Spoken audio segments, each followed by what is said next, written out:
اعوذ باللہ من الشیطان الرجیم، بسم اللہ الرحمن الرحیم۔ ناظرین کرام، پرانے گلاس میلٹنگ فرنس کی تعمیر نو کا عمل یعنی پروسیس کے حوالے سے بات کریں گے۔ پرانے گلاس میلٹنگ فرنس کی مرمت اور تعمیر نو ایک پیچیدہ اور حساس عمل ہے جو کئی مراحل پر مشتمل ہوتا ہے۔ یہ کام احتیاط، مہارت اور جدید تکنیکوں کے ساتھ انجام دیا جاتا ہے تاکہ فرنس کو بہتر کارکردگی اور لمبی عمر فراہم کی جا سکے۔ اس عمل کو مندرجہ ذیل مراحل میں تقسیم کیا جاتا ہے۔ نمبر 1، گلاس کی نکاسی یعنی ڈرین پروسیس۔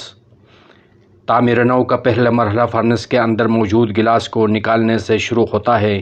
اس عمل میں حفاظتی تدابیر کو مدنظر رکھتے ہوئے گلاس کو احتیاط سے ڈرین کیا جاتا ہے تاکہ کسی قسم کا نقصان یا حادثہ نہ ہو۔ گلاس کے مکمل طور پر خالی ہونے کے بعد اگلے مرحلے کی تیاری کی جاتی ہے، فرنس کو ٹھنڈا اور توڑنا۔ گلاس کی نکاسی کے بعد فرنس کو مناسب طریقے سے ٹھنڈا کیا جاتا ہے۔ جب فرنس کا درجہ حرارت محفوظ سطح پر آ جاتا ہے تو اسے احتیاط کے ساتھ ڈیمولیشن توڑ دیا جاتا ہے۔ اس دوران تمام پرانے اور خراب مواد کو مکمل طور پر ہٹا دیا جاتا ہے تاکہ نئے تعمیراتی کام کے لیے ایک صاف اور محفوظ بنیاد فراہم کی جا سکے۔ نمبر 3، صفائی اور ابتدائی کام۔ فرنس کے ڈیمولیشن کے بعد اس کی صفائی کا کام انتہائی اہمیت کا حامل ہوتا ہے۔ ملبے اور بقایات کو مکمل طور پر صاف کیا جاتا ہے تاکہ کسی قسم کی رکاوٹ یا نقصان نہ ہو۔ اس کے بعد فیڈر اور ڈسٹریبیوٹر کے حصوں کی مرمت یا تعمیر کا عمل شروع کیا جاتا ہے جو فرنس کا بنیادی حصہ ہوتے ہیں۔ نمبر 4، ریجنریٹر کی تعمیر۔ فیڈر اور ڈسٹریبیوٹر کے کام کے بعد ریجنریٹر کی تعمیر کا عمل شروع ہوتا ہے۔ ریجنریٹر وہ حصہ ہے جو توانائی کی بحالی اور گرمی کے مؤثر استعمال کو یقینی بناتا ہے۔ اسے جدید ڈیزائن اور میٹیریلز کے ساتھ بنایا جاتا ہے تاکہ توانائی کی بچت اور کارکردگی کو بہتر بنایا جا سکے۔ نمبر 5، فرنس کی تعمیر۔ ریجنریٹر کے مکمل ہونے کے بعد فرنس کی مرکزی تعمیر شروع کی جاتی ہے۔ اس مرحلے میں اعلیٰ معیار کی مواد اور جدید تعمیراتی تکنیکوں کا استعمال کیا جاتا ہے تاکہ فرنس کو مضبوط، پائیدار اور بہترین کارکردگی فراہم کی جا سکے۔ تعمیر مکمل ہونے کے بعد فرنس کو اندرونی اور بیرونی طور پر چیک کیا جاتا ہے۔ نمبر 6، فرنس کی ہیٹنگ یعنی ہیٹنگ اپ پروسیس۔ فرنس کی تعمیر مکمل ہونے کے بعد اسے بتدریج گرم کیا جاتا ہے۔ درجہ حرارت کو آہستہ آہستہ بڑھایا جاتا ہے تاکہ مواد پر کسی قسم کا دباؤ نہ پڑے اور فرنس کو نقصان نہ ہو۔ اس عمل میں فرنس کا درجہ حرارت 1400 ڈگری سیلسیس تک پہنچایا جاتا ہے۔ نمبر 7، خالص گلاس کی فیڈنگ۔ جب فرنس مطلوبہ درجہ حرارت پر پہنچ جاتی ہے تو اس میں خالص کلٹ را گلاس میٹیریل کو شامل کیا جاتا ہے۔ یہ مواد فرنس میں پگھلایا جاتا ہے اور اس طرح گلاس کا لیول پورا کیا جاتا ہے تاکہ گلاس کی فیڈنگ کے دوران معیار کو یقینی بنایا جاتا ہے تاکہ بوتلوں کی پیداوار میں کوئی مسئلہ نہ ہو۔ نمبر 8، مشینوں کی شروعات اور پیداوار کا آغاز۔ گلاس کا لیول مکمل ہونے کے بعد فرنس کو فعال کر دیا جاتا ہے اور مشینوں کو چلایا جاتا ہے۔ اس کے بعد بوتلوں کی تیاری کا عمل شروع ہوتا ہے۔ بوتلیں اعلیٰ معیار اور بہترین ڈیزائن کے ساتھ تیار کی جاتی ہیں جو مختلف صنعتوں کی ضروریات کو پورا کرتی ہیں۔ نتیجہ: پرانے گلاس میلٹنگ فرنس کی تعمیر نو کا عمل ایک تکنیکی اور مہارت طلب کام ہے جو مرحلہ وار مکمل کیا جاتا ہے۔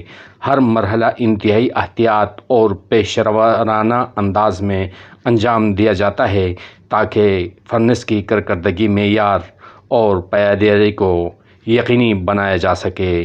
اس عمل کے نتیجے میں جدید اور مؤثر فرنس تیار ہوتی ہے جو صنعتوں کی ضروریات کو بہترین طریقے سے پورا کرتی ہیں۔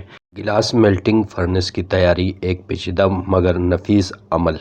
گلاس میلٹنگ فرنس کی تیاری ایک انتہائی پیچیدہ اور باریک بینی کا متقاضی عمل ہے جو مہارت، سائنسی اصولوں اور بہترین مٹیریل کا امتزاج ہوتا ہے۔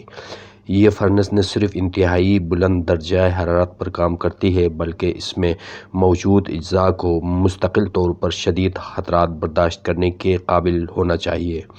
فرنس کی بنیادی تعمیر۔ گلاس میلٹنگ فرنس کا ڈھانچہ عام طور پر درج ذیل حصوں پر مشتمل ہوتا ہے: میلٹنگ باڈی، جہاں شیشہ پگھلایا جاتا ہے; کراؤن، فرنس کی چھت جو ریفریکٹری ہارڈ برکس سے بنائی جاتی ہے اور انتہائی درجہ حرارت کو برداشت کرنے کے لیے ڈیزائن کی جاتی ہے; ریجنریٹر، یہ وہ حصہ ہے توانائی کی بحالی اور ایندھن کی بچت میں مدد دیتا ہے۔ یہ عام طور پر ریفریکٹری مٹیریل سے بنا ہوا ہوتا ہے اور گرم گیسوں سے گرمی جذب کر کے نئے آنے والے ایندھن کو پہلے سے گرم کر دیتا ہے۔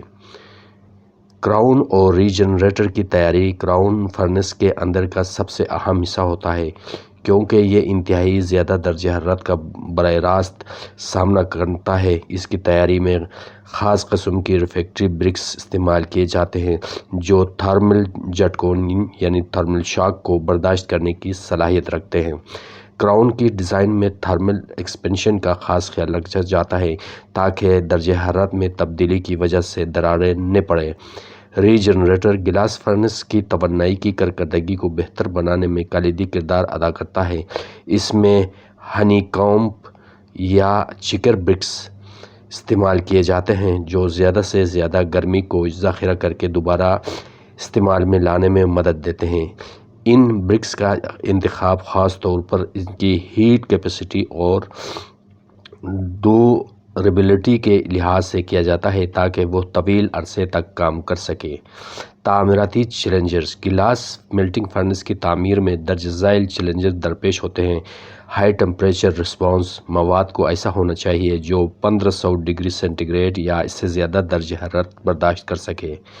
تھرمل ایکسپینشن: غلط انداز میں لگائے گئے برکس یا ریجنریٹر مٹیریل کی توسیع کی وجہ سے دراڑیں پڑ سکتی ہیں، اس لیے جوڑوں کا جوائنٹ کا خاص خیال رکھا جاتا ہے۔